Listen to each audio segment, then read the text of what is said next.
What's at the core of achieving the good life? The major key to the good life.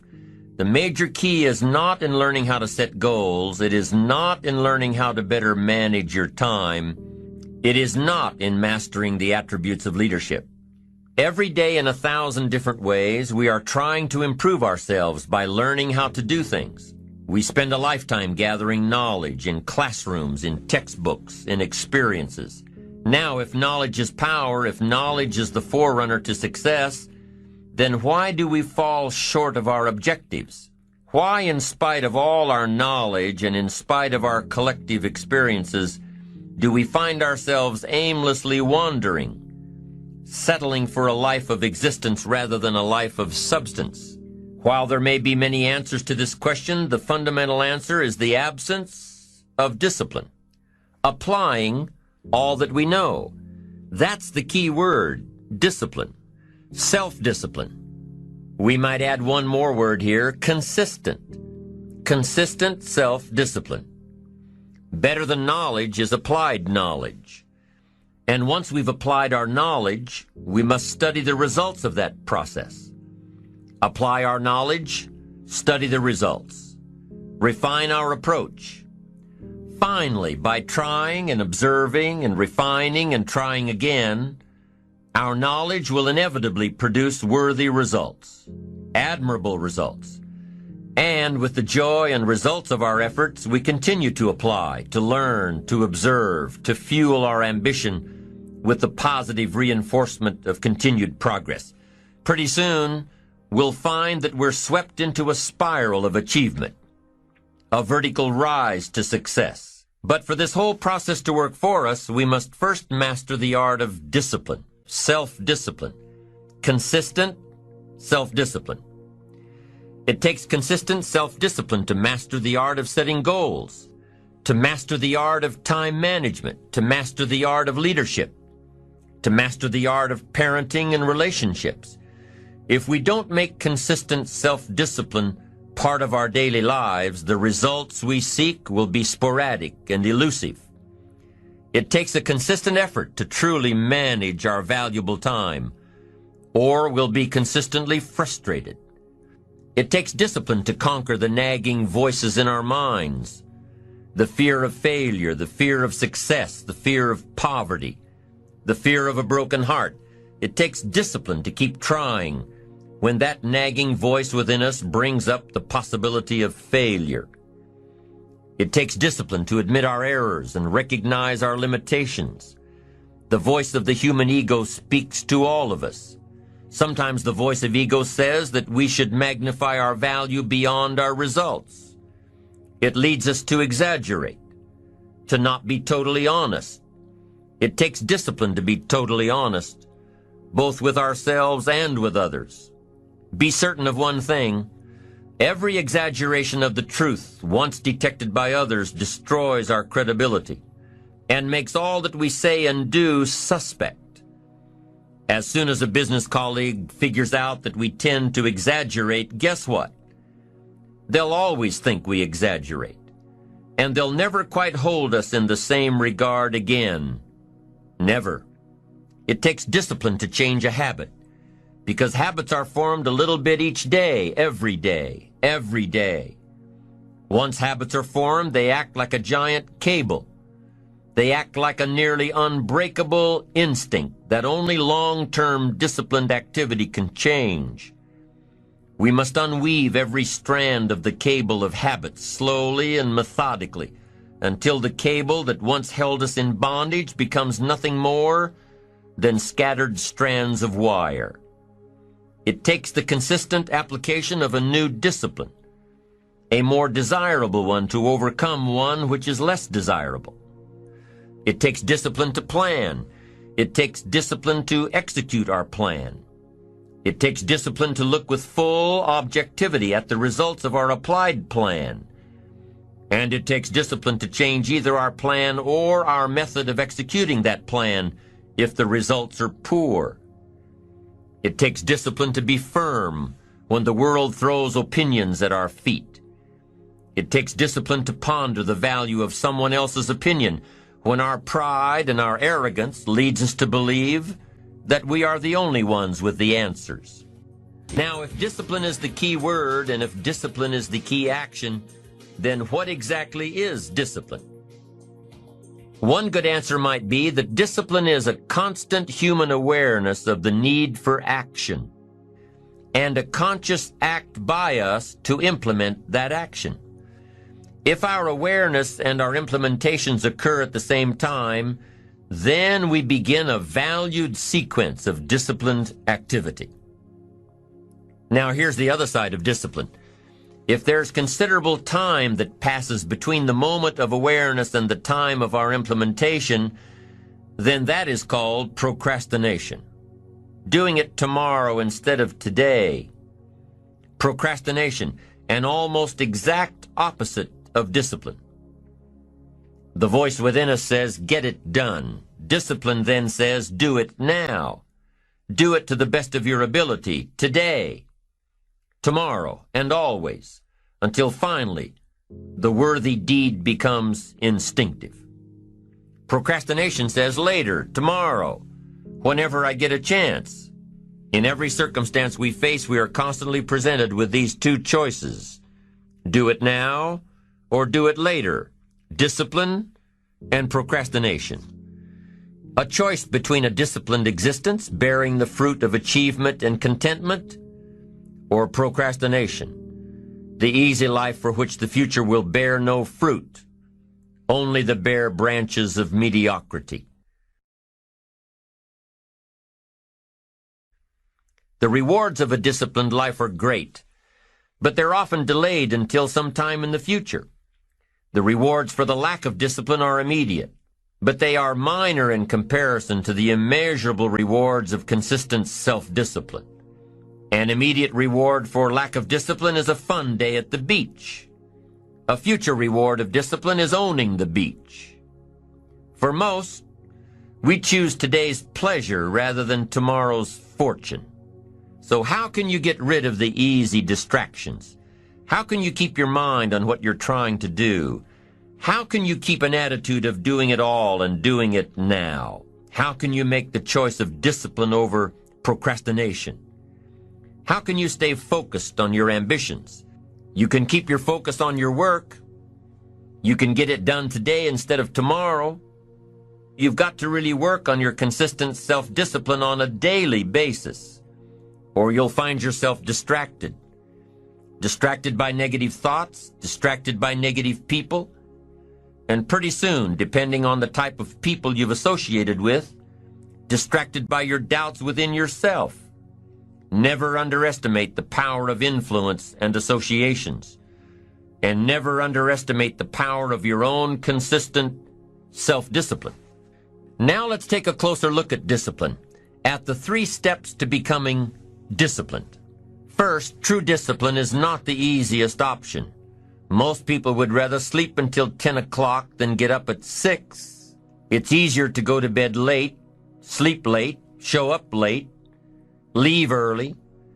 It's easier not to read. It's easier to turn on the television than to open a book. It's easier to do just enough than to do it all. Waiting is always easier than acting. Trying is always easier than doing. Imagine what life would be like if we didn't have to make our bed in the morning, or keep our garage clean, or pay our taxes, or show up for work tomorrow. Wouldn't it be fascinating if we didn't have to do these things? Wouldn't it be fascinating? What do you suppose would become of us? You're right, not much. For whatever the reason, the system we live in and contribute to is designed to make the easiest things in life the most unprofitable. Profitable seems to be the most difficult. Our world is and always will be a constant battle between the life of ease and its momentary rewards and a life of discipline and its far more significant rewards. Each has its own price, the price of discipline or the price of regret. We will pay one or the other. What we wish we had done is the voice of regret, speaking in a sorrowful tone at a time when there is no going back. This is regret. No second chance. No, what would I do differently? Choose one or the other, but both will have their price, the price of discipline or the price of regret. One costs pennies, the other a fortune. The first lesson of discipline is that it isn't the easiest option. The second lesson of discipline is that it's a full-time activity. And we've said that the best form of discipline is consistent self-discipline. You see, the discipline that it takes to make your bed every day is the same discipline necessary for success in the world of business. The discipline to organize your garage is the same discipline to organize your business. All disciplines carry through to affect all parts of our lives. If we're disciplined in just one area and lazy in another, guess what? Pretty soon, the lazy side will creep in and destroy the disciplined side. The bad habits in one area of our life will eventually destroy our self-discipline in the areas we've been working on. Consistency cannot be inconsistent. Discipline is the mind being trained to control our lives. Discipline is a set of standards which we've selected as a personal code of conduct. Discipline is imposing on ourselves the requirements for honoring these standards. Once we've adopted these standards of behavior and conduct, we're committed to honor them. And if we don't, then there can be no disciplined activity. We find ourselves announcing our standards to our relatives, our friends, our associates. We shout our beliefs and condemn those who believe any differently, but then we don't walk the talk. We end up acting in a way far different from the beliefs we've shouted. We tell our kids that the TV is rotting their minds, yet we spend our evenings in front of it. We tell our employees that they must take advantage of every minute of the working day, yet we spend 3 hours at lunch. Do as I say, not as I do. This is inconsistent. This leads to a loss of credibility among those who watch us. And more importantly, this leads to a loss of credibility within ourselves. The only thing worse than one who is inconsistent in applying their self-imposed disciplines is one who has never considered the need or the value of discipline at all.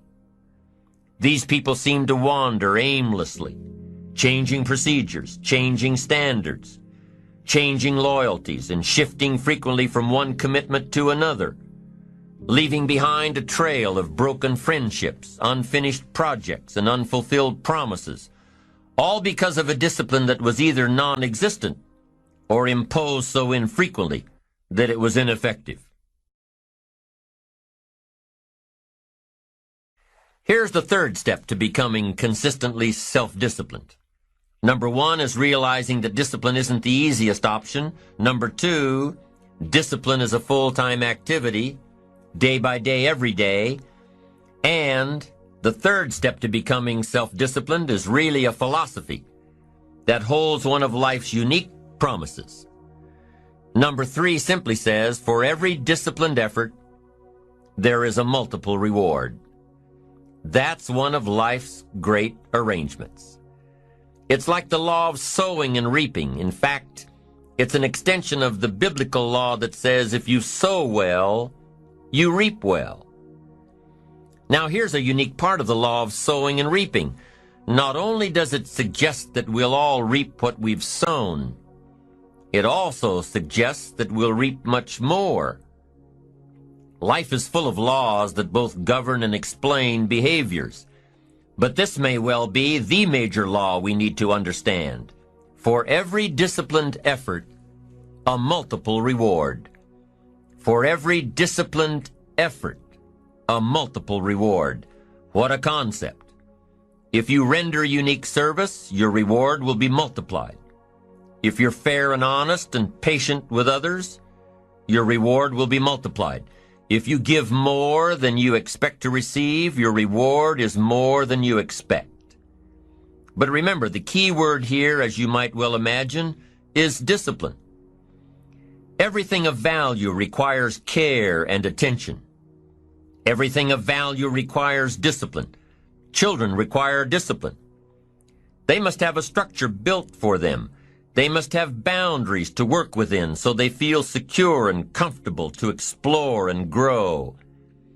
They must learn to recognize what's right and what's wrong, what's acceptable behavior, what's not acceptable. Children require unwavering discipline, consistent discipline, or they'll be confused as to how they're supposed to behave. Likewise, our thoughts require discipline. We must set up our inner boundaries, our codes of conduct, or our thoughts will be confused. And with confused thoughts, we'll end up being confused, hopelessly lost in the maze of life. And confused thoughts produce confused results. Look around you at this very moment in time. What might you be doing that needs attention? Perhaps you're on the brink of giving up, or starting over, or starting out. And the only missing ingredient to your incredible success story in the future is a new and self-imposed discipline that will make you stay longer and try harder and work more intensely than you ever thought you possibly could. The most valuable form of discipline is the one that you impose on yourself. Don't wait for things to deteriorate so drastically that someone else must impose discipline into your life. Wouldn't that be tragic? How could you possibly explain the fact that someone else thought more of you than you thought of yourself? That they forced you to get up early and get out into the marketplace when you would have been content to let success go to someone else who cared more about themselves. Your life, my life, the life of each one of us is going to serve as either a warning or an example. A warning of the consequences of neglect, self-pity, lack of direction and ambition, or an example of talent put to use.